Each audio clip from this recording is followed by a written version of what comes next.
Hello, my name is David Fowler. I'm the site director at Hunter's Home. This was the home of George Murrell and his wife, Minerva Ross Murrell. Minerva was a niece of Chief John Ross, and we are located in Park Hill, Oklahoma, which is about 4 miles south of Tahlequah, just on the edge of the Ozarks. All right, so George Murrell was originally he was born in Lynchburg, Virginia, to a prominent family there. He married into the Ross family. A lot of people come to the house and they see that is George Murrell's house, but actually the house, the property technically belonged to his wife Minerva, who was the niece of Chief John Ross, and the reason that being is, of course, the Cherokees are matrilineal. The home always traditionally belonged to the wife for her and her children, but also she was the one that was Cherokee. George, not being Cherokee, um, didn't really technically have any rights to the property, um, and Cherokees owned property in communally. So the land that all of this plantation sat on was owned by the Cherokee Nation. Um, they had the rights to use it. What Cherokees owned were the improvements that they made upon that land. So the house, the fences, the barns, orchards, plowed fields, things of that nature, crops that were growing if they decided to sell those crops or to sell a property, they could sell those improvements, but they could not factor the price of the land into that. So that was something that all Cherokees held in common. Kind of by the time that the Cherokees were removed to Indian Territory, to northeast Oklahoma today, they had kind of a gentleman's agreement that that the house, that people would not settle within an eighth of a mile of each other, so that would give everybody kind of sufficient land to work off of. Traditionally, everybody lived in villages, but by this time, we're starting to see people living in communities, but they're spread out. So through this valley that we're in right now, Park Hill Creek runs behind the house over to the Illinois River. But throughout this valley right here, we see that that Minerva's extended family settles about an eighth of a mile apart from each other. So there would have been several houses that of stature of the what we see the Murrell home today that would have been built down through here. Some um, were double pin dog trots. They were single story. Some were multiple stories. Chief John Ross's house looked very much the way that Hunter's home does today, but each having their own little bit of flair. Um, this house was known as one of the grandest homes in Park Hill. A lot of activity happened out of this house. The Cherokee Female Seminary is just a mile up the road north from the home. They served as chaperones. The Murrells did. George and Minerva didn't have any children, but they raised two of Minerva's cousins' children. So they educated them. It was Jenny Pocahontas Ross and Joshua Ross. So they educated both of them at the seminaries. Um, the house is built in a fashion of basically four central rooms with a hallway in between separating it. So there were two downstairs rooms, two upstairs rooms, and then it has an L built onto the back. And then eventually in 1850, when Minerva became sick with malaria, they closed in the L area on the back of the house to make a study for George. So that served as their new sitting room and George's office as Minerva moved downstairs into the old sitting room, because it was easier for the enslaved to be able to take care of her while she was sick. Originally, there was about 800 acres that George had, to his use here. There was several buildings on the property. There were two barns. There was a livestock barn. We did some archaeology on it, and we figure it was probably about 40 by 60 in dimension. That was where George kept most of his fine saddle horses and the mules. Um, there was there was also an orchard barn on the back of the hillside behind the house. To the south, there was a very large orchard up there. We guesstimated somewhere between 500 trees on the hillside back there. So apples were one of the main cash crops that they were bringing out of here. Just like the rest of the Ozarks, there are things that grow very well here, and apples, being one of them. We don't know exactly the variety of apples that they were growing, but we're still working on that. But by all probably guesstimations, it was the same as what was being grown in Washington County. So our markets were in that direction. All of the markets from Indian Territory, they either went to Van Buren to be shipped out down the river, or they went to Fayetteville and became part of those commodities. They also raised sorghum here.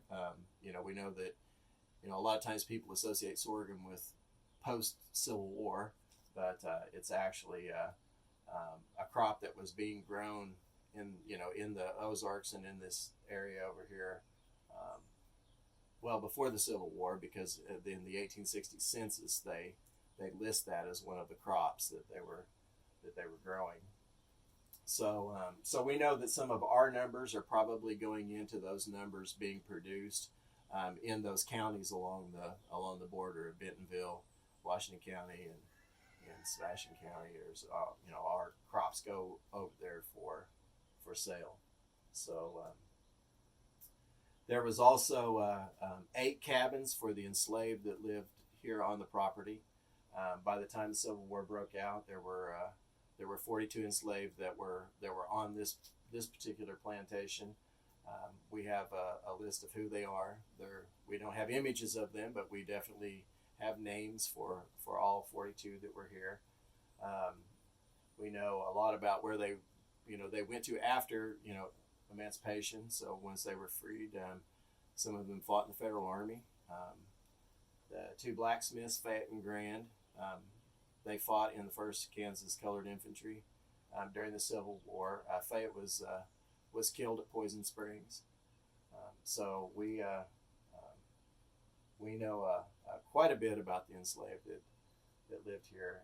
A lot of our programming is intertwined with their history. So we try to tell as full a story as we can. We get better every year. So we started out about 7 years ago, and there was a little bit of history of their story, and we've grown to where it's pretty much an equal split in the stories that we tell, in the history that we tell here at the house.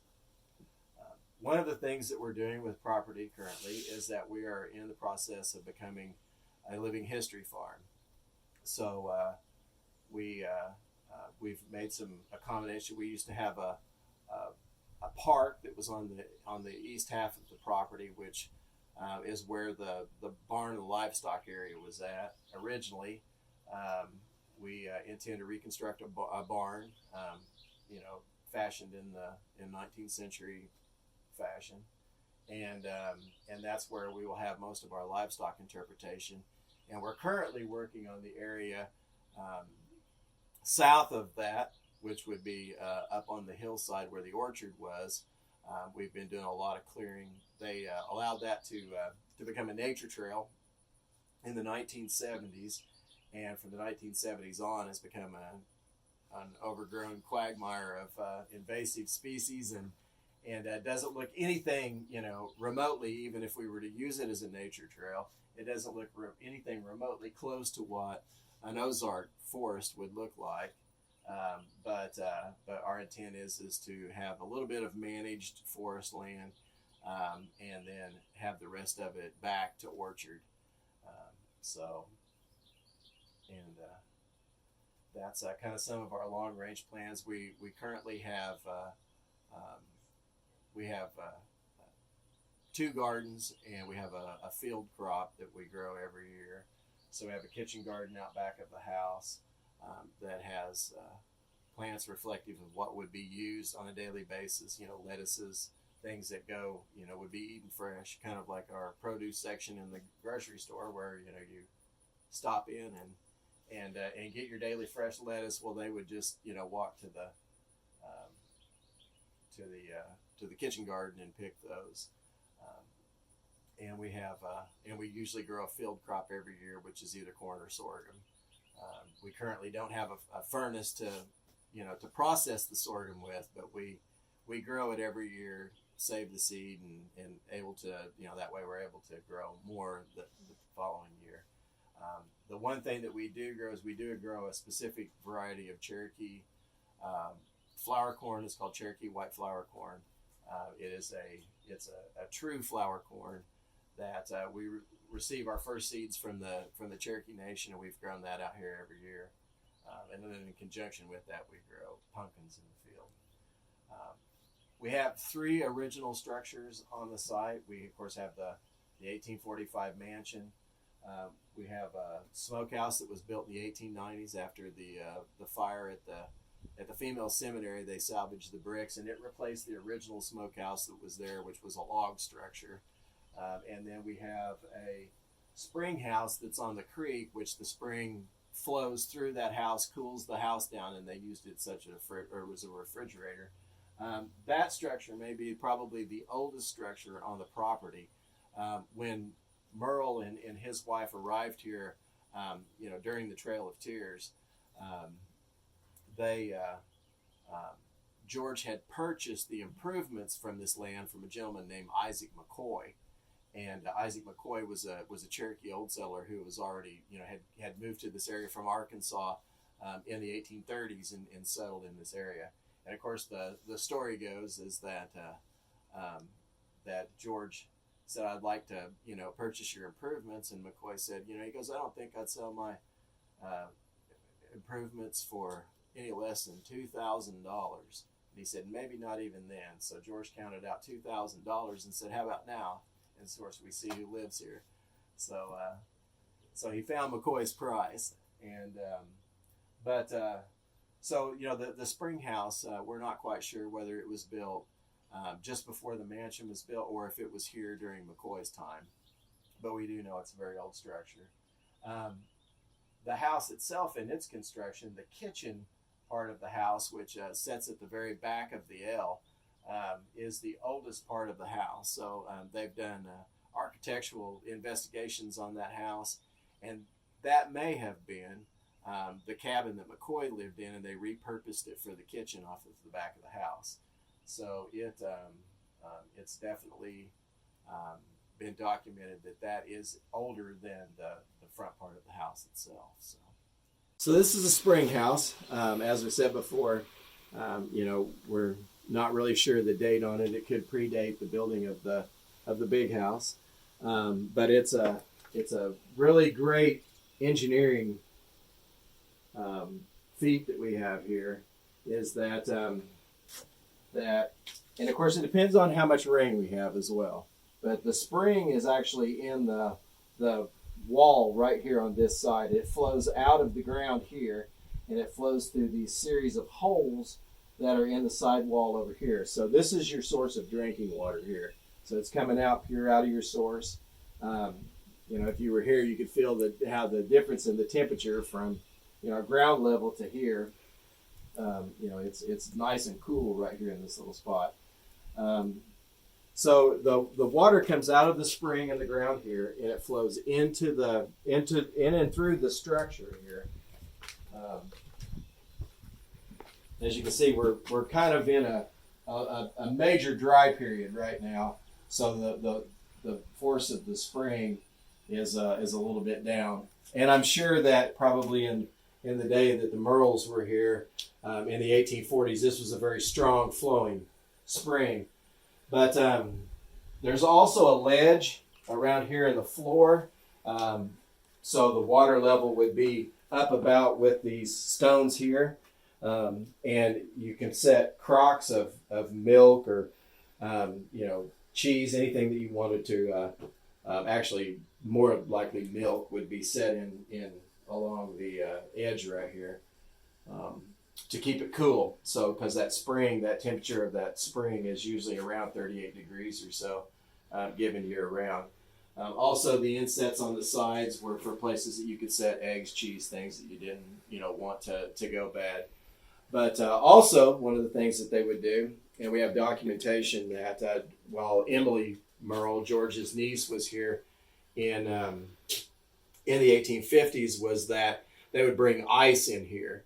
And you could drop the temperature down almost to 32 degrees in here by packing the top of this in ice. So they put sawdust in there, and which is what we think might be these recesses in the wall up here. And then there's a couple of other places that kind of match up right there.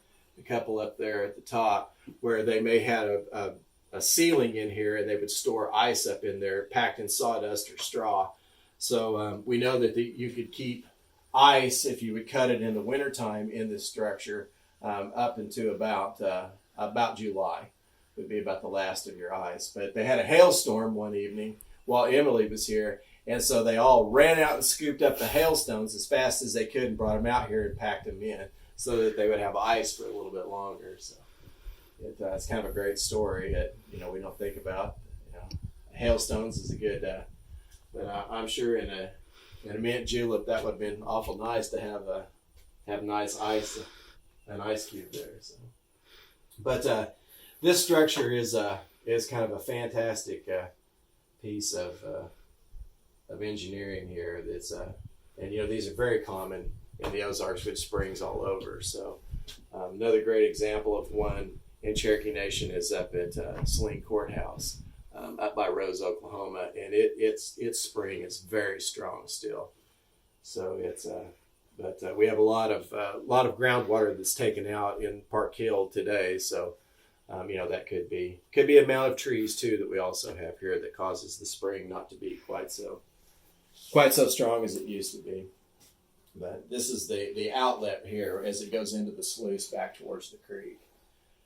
So we're pretty sure that in the 1970s or so that they pulled this stone here out from there so that the water wouldn't back up. But this is the original outlet right here.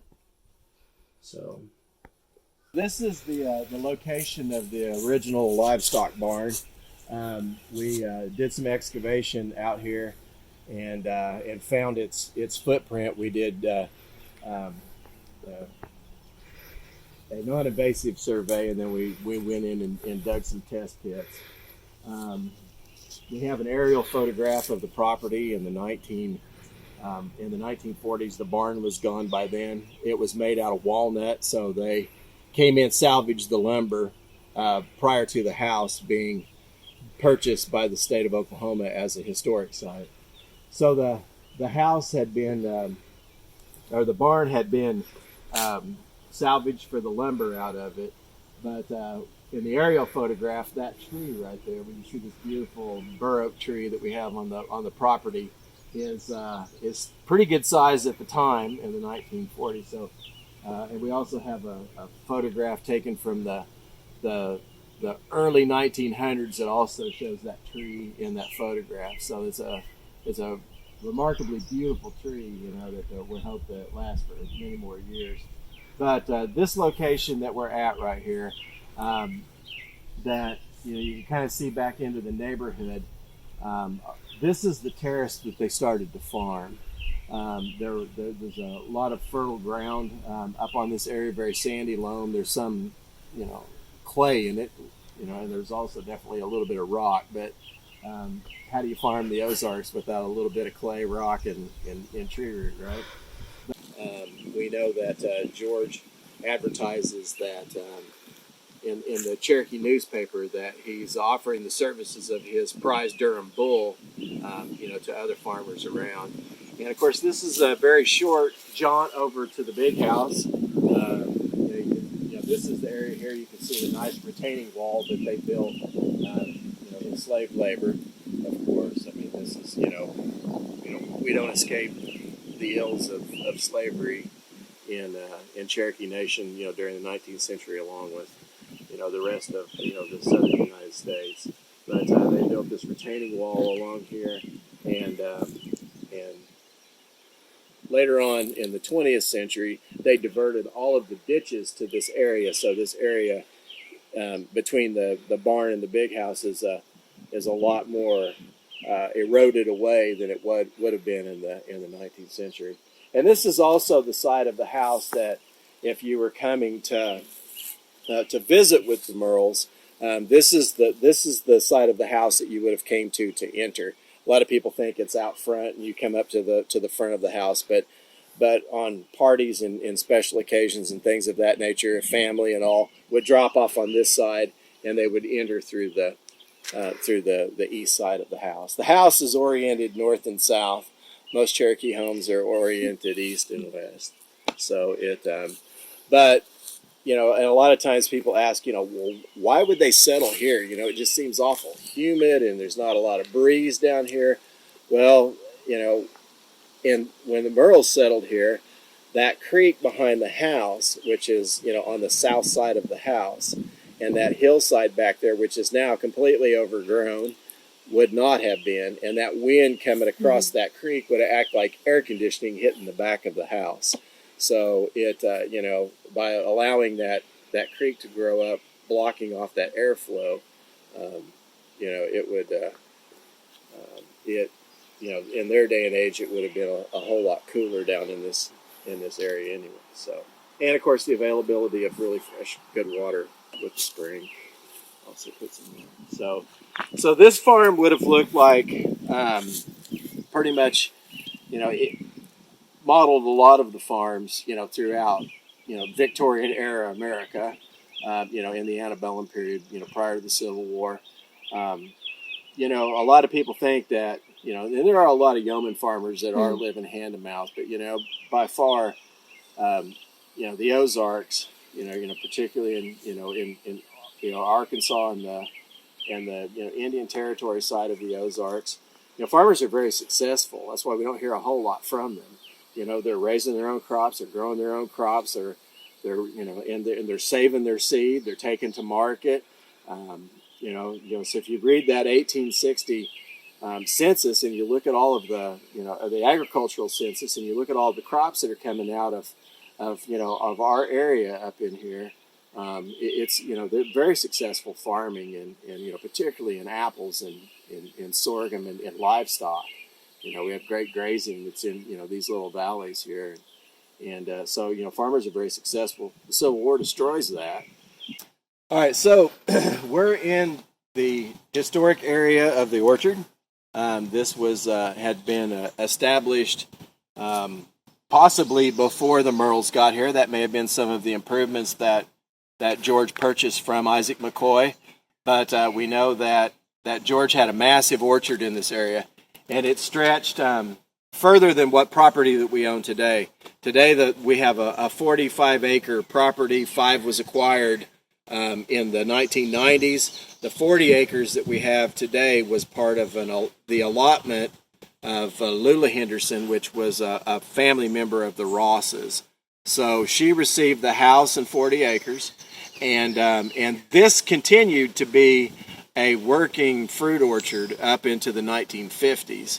So the 1950s was the last time that it was picked off of. So last harvest they had was right before the house became just after the house became a historic site. This area stretched further to the west, stretched further to the east.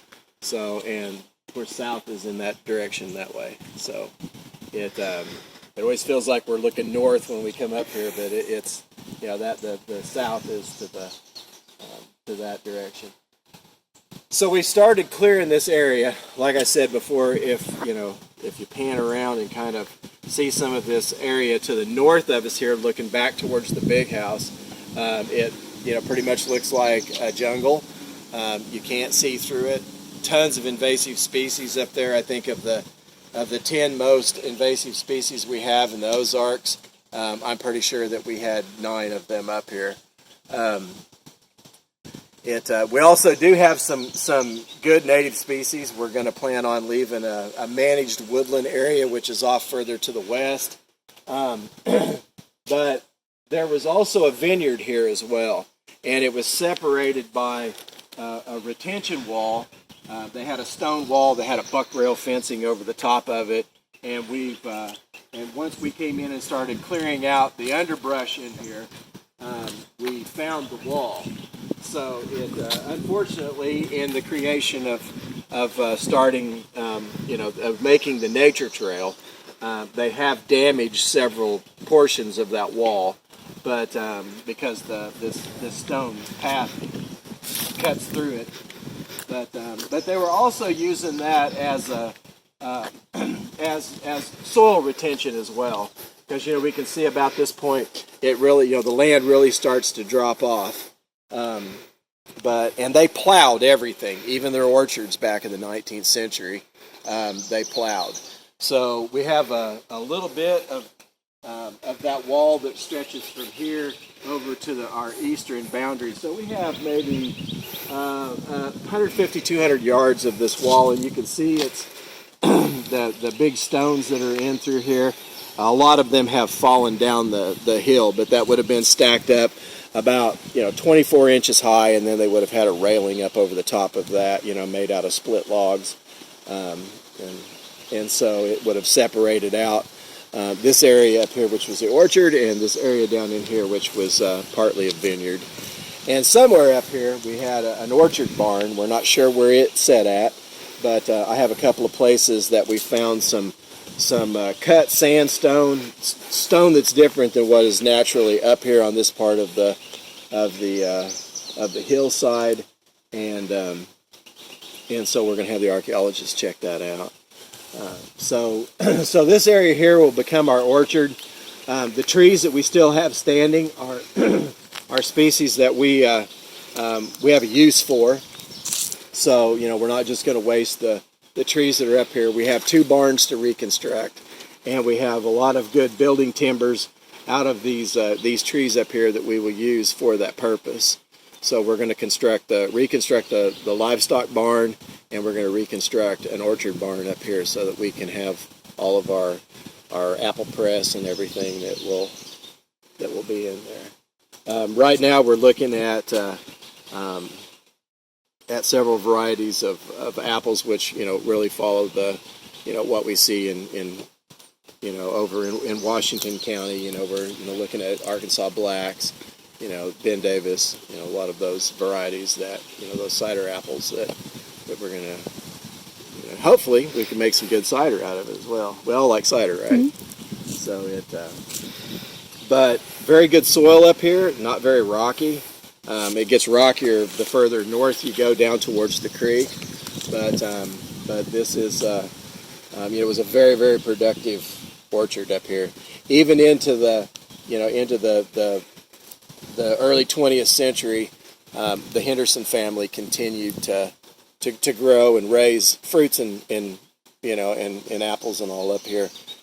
They also had strawberries and some other varieties, and grapes and all. So they were fruit growers that continued to keep this orchard up. I was hoping that we might find a